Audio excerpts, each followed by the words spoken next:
Dumating na nga ang Insta360 X4 Air. And today, mag-unbox tayo.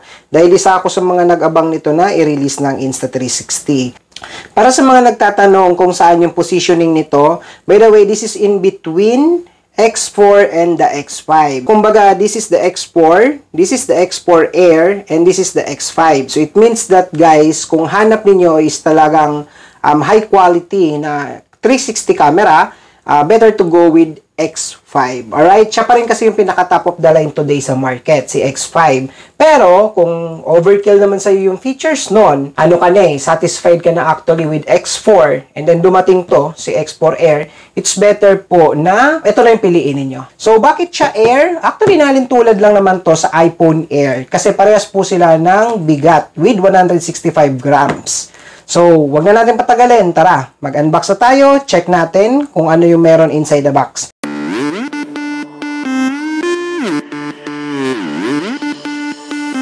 By the way, itong i-unbox natin, this is the starter bundle. Ibig sabihin, ito yung pinaka-standard nila.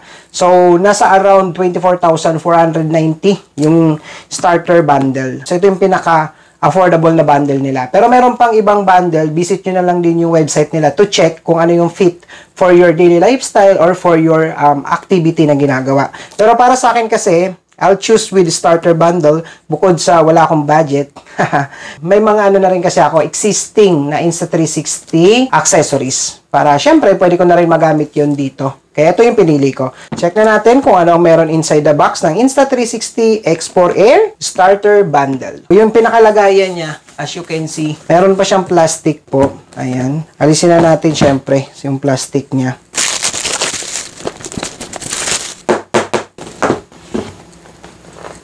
Inside the box, bubungad na sa inyo kaagad lahat ng included sa package. So, isa-isay natin yan. First in the box, ito siya. So, check natin kung ano meron dito sa white box. Meron siyang USB Type-C cable, guys. Kasama na. Ayan siya. C2C, by the way. Next, check natin kung ano pa meron dito kay white box. So, may kasama rin siyang pouch, lagayan, para safe siya kapag, example, ililigpit mo na siya right after mong gamitin. Meron siyang kasama po.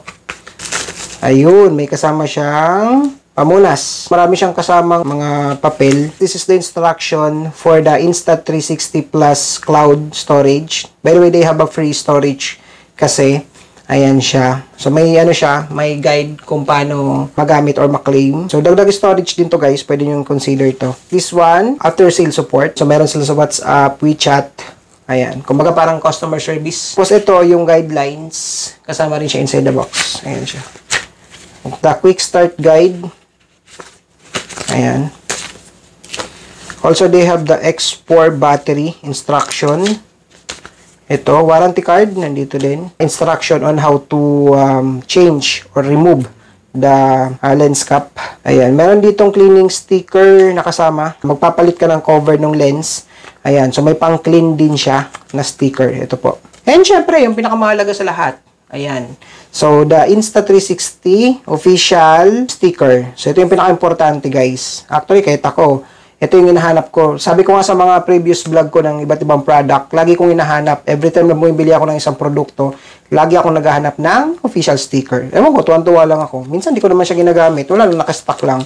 Pero madalas ko yung dinidikit. Like, dinidikit ko sa motor, sa bike, sa helmet, mga ganon, or sa laptop. Depende.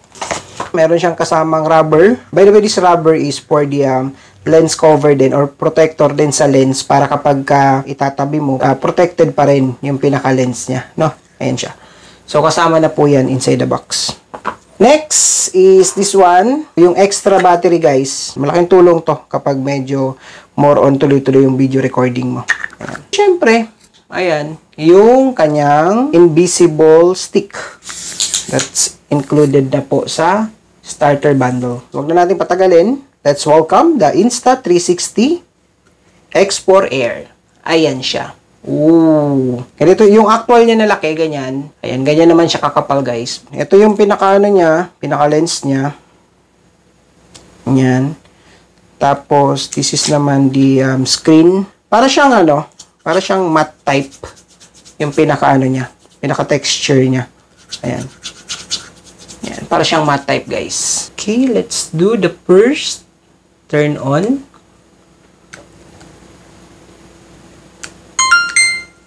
Ayan. So, you need to download the Insta360 app. Scan mo lang yan para ma-set up. Ito yung pinaka-itsura ng bagong Insta360 X4 Air. So, as you can see, ganito lang siya kalaki. Ayan yung actual niya na laki, guys. Hindi siya ganun kalakihan. Perfecto. Kapag naghahanap ka ng mga Insta360 na camera na magaan, so highly recommended talaga to. Napakagaan lang niyang hawakan, no? Ayun, tapos maliit lang siya. Sobrang liit niya. Ayun. Ayan. So, ganyan lang siya kahaba. Tapos, ganito naman siya kanipis. Ayun, ganyan lang siya kanipis. So, abangan nyo na lang, guys, yung mga review ko dito na parating. Alright, so for now, that's the unboxing muna. Double check lang natin kung ano nga ba yung kasama inside the box once na nag-purchase tayo ng starter bundle niya. So, yun lang for now, guys. Thank you for watching. I hope nakatulong ako para ma-explore natin saglit kung ano yung kasama inside the box ng Insta360 X4 Air. Thank you!